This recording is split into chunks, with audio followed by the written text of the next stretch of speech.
But this next story is kind of equally crazy. The OC Register reports that Amazon sold a used diaper, and the review from a Redlands mom tanked the mom and pop business. Not just any Um, used diaper. There were skid marks. yes. Like there was brown, guys. This was a very stinky story. Like there was a time bomb sitting in an FBA warehouse somewhere, and lo and behold, a customer got to open this thing up, take a look at it, and go, "What the?" Took a picture of it and blasted the seller on the review, and they could not get this review down. I Yeah, it's am crazy. flabbergasted. This is the worst case scenario a seller could ever go through as a business or a brand owner. I'd rather be suspended than to see this happen to my business, right? Like, and I can only laugh about it. But like, I think that the diaper story has more propensity, more power behind it. The visceral smell of it is worse to change Amazon's policies than anything that we've seen this year. This story could go to Congress and change the FTC policies. I think that this story could change the entire product review policies that Amazon has, right? Like, Yeah. why? How does this happen? It's crazy. It should scare anyone about letting Amazon check your products and say, "Yeah, this is new," or "This is used like new," or "used good," or whatever the case may be, because how could anyone look at a product, a dirty, used, stinky diaper and be like, "Yeah, this is new still. Let's send it out to the next customer." Obviously, whatever employee did that didn't even open the box probably that it was in. They just put it back on the shelf or something, or who knows, maybe an AI robot looked at it and was like, "Yeah, looks good to me." There are layers of problems to this story. If we list out the breakdowns that had to occur at each layer of this situation, first of all, the customer took advantage of Amazon's liberal return policy. And this is a toxic situation by itself.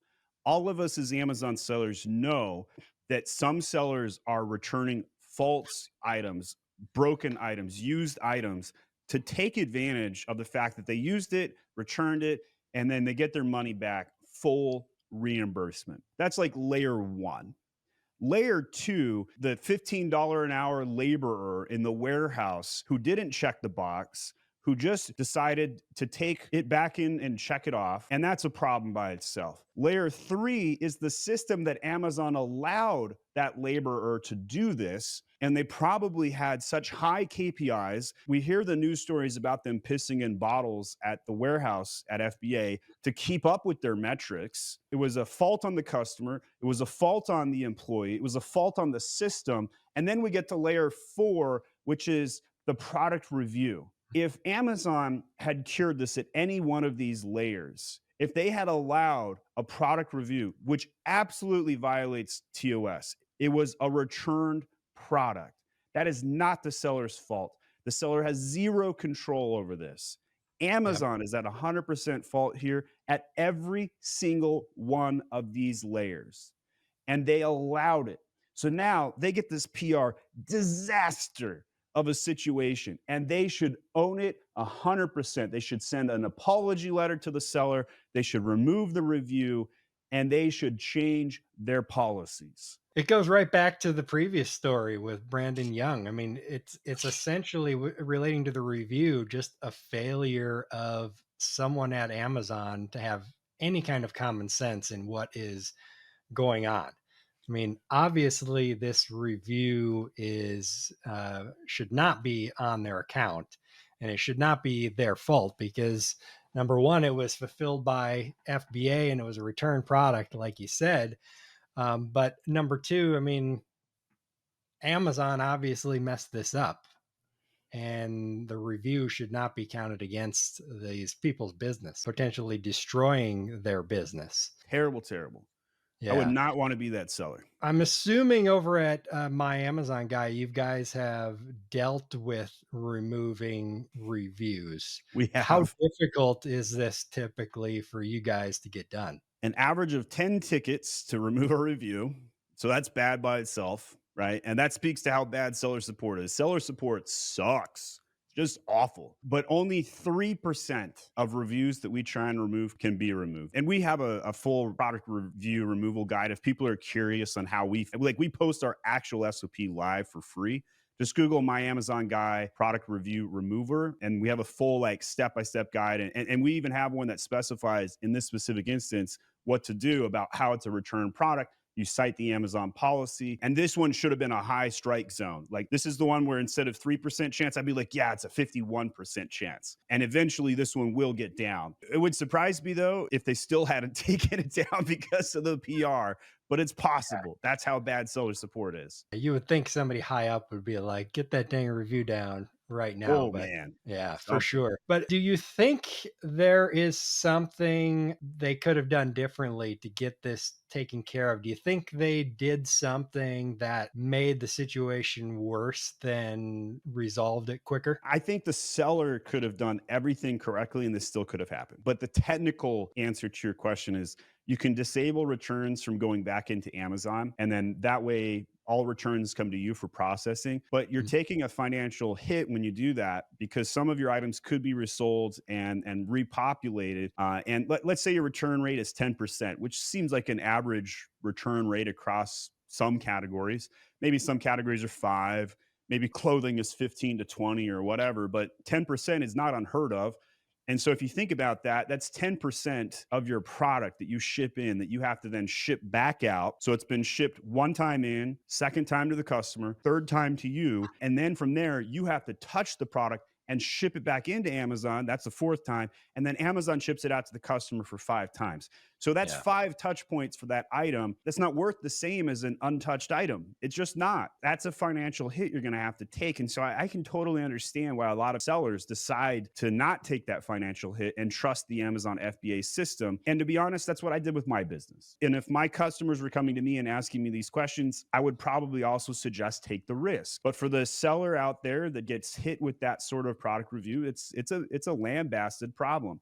Quick reminder, if you're finding this video helpful, please like it and subscribe to my Amazon guy for more insights. Now, back to the video. I've seen product reviews where we had a rope client. We've worked with this rope client for 6 years. A product review went up about how they used the rope in the bedroom in a precarious way. And they had a picture. There was no people in the picture, but there was a mannequin. And this Mhm. picture marked the item as an adult item. And we had to ticket it to Amazon and be like, this is rope. I mean, like, come on. Yeah. This is rope. This is not an adult product. Please allow us to advertise this product. It had been banned from ads because it was an adult product. So I've dealt with the weird things that product reviews can do, and that had nothing to do with the seller. The seller didn't do anything wrong. No setting in the return policy could have changed the fact that a customer thought they were funny and left a product review as a troll, right? And man, there are a lot of internet trolls out there these days, aren't there, Todd? It's just Mhm. a lot. You hope someone did it as a joke without intending to harm the company, but there's a lot of people out there that are just for some reason get joy off of harming other people. So it's always hard to say. Like, you touched on it briefly with the diapers here. Like, what kind of human being do you have to be to return a dirty diaper and try to get your So money bad. back? I mean, do I mean, you remember that story when the cat got shipped to Amazon? And that was crazy. It got a cat out of Utah got oh yeah, shipped yeah. like across state lines in an FBA box. Like, so like that one's a little bit more believable of like, human no malpractice here. Like the cat snuck into the box between the taping and the open. Like I can believe it. Like I can see Yeah, that happening. But the used diaper, not a chance. yeah. No way that was an accident. Obviously malicious intent there on the part of the customer. I guess you got to return the product if you're like, okay, well, my baby took a dump and it didn't work how I wanted. But I think if I was going to do it, I would at least, I don't know, clean the diaper or something and make it Well, pretty obvious that it's a used product and not or brand new.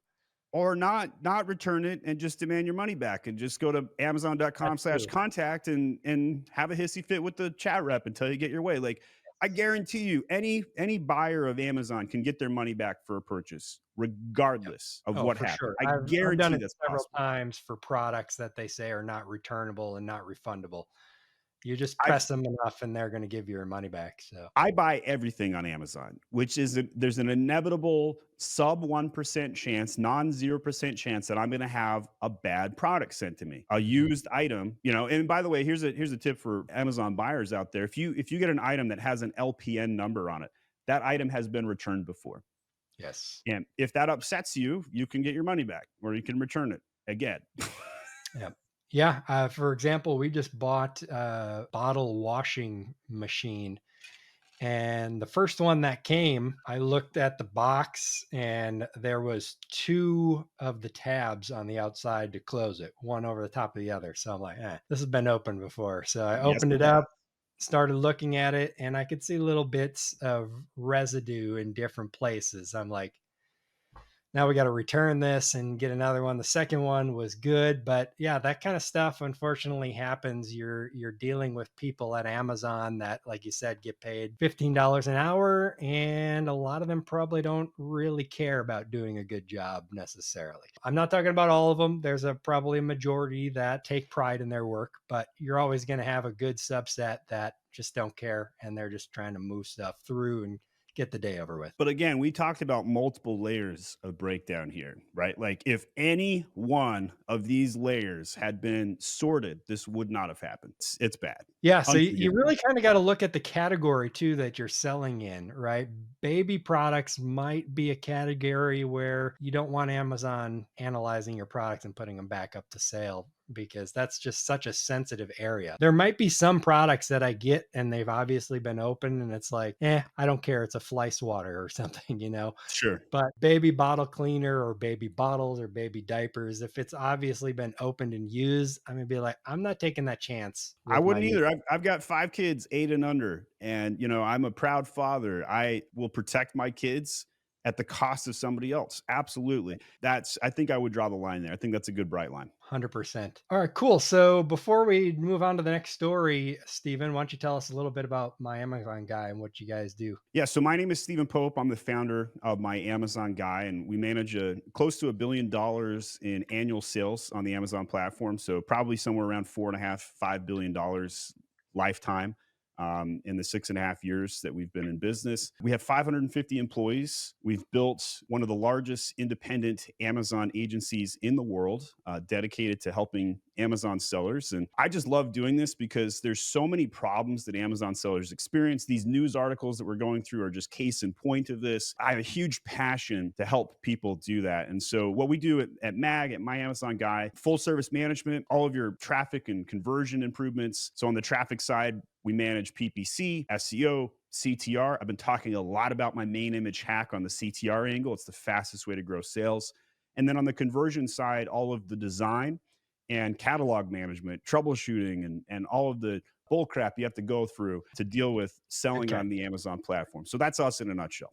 Every day, I post a new video talking about how to grow sales on Amazon. You're not going to want to miss it. Hit that bell button and subscribe so you can watch every single video and up your game today.